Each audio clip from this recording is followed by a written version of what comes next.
food and feed safety is a prerequisite for trading. And if you want to trade and if you want to do it in a common market within the EU, you have to follow some standards. And this standards guarantees whenever you produce a product, you will have it in the same quality in Portugal, in Scandinavia, as well as in Montenegro. So. Dakle, kvalitet i bezbjednost zapravo hrane i hrane za životinje je preduslov za trgovinu.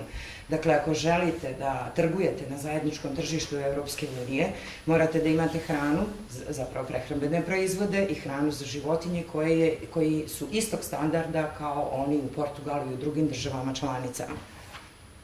And you have two aspects. One is the food safety, which is related to the health of the consumer, and the second is the free decision of the consumer. So he will get what he has chosen, which means we have to avoid food fraud.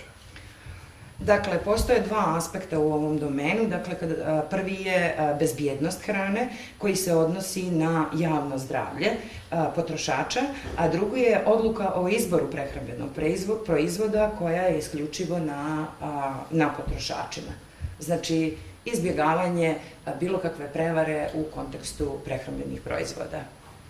Yes, and it's common practice in Europe that you do two things. One is to find out what are the hazards to the consumer, and then to look for the risk, which is not the same. The hazard is an intrinsic danger, and the risk is, for example, what does it mean for Montenegrin?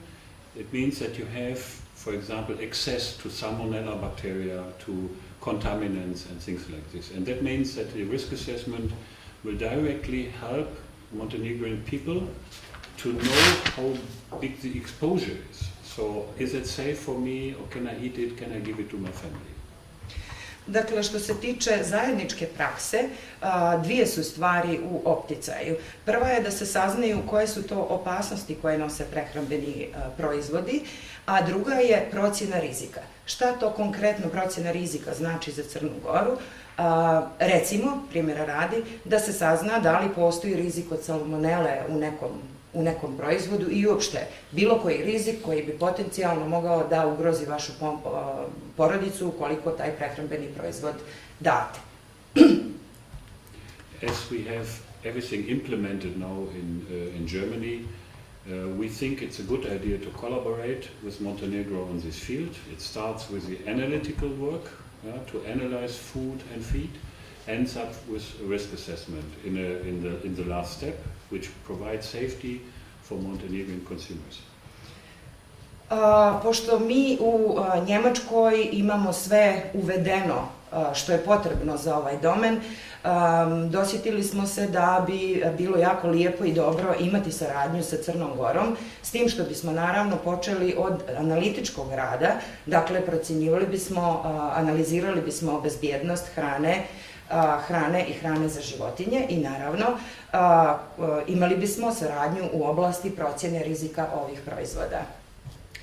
The European community has been grown in the last years, quite remarkable.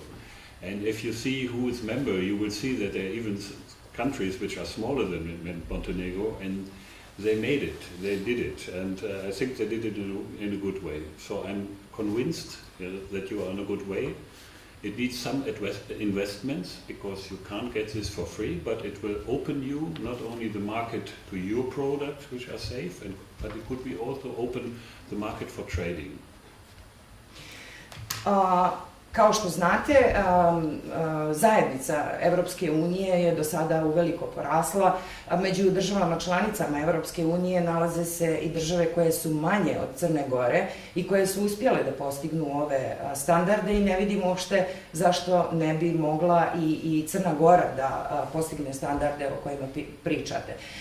Dakle, pitate, izvinjavam se. Potrebno je da učinite malo ulaganja i da otvorite tržište za trgovinu uz ove druge preduslove.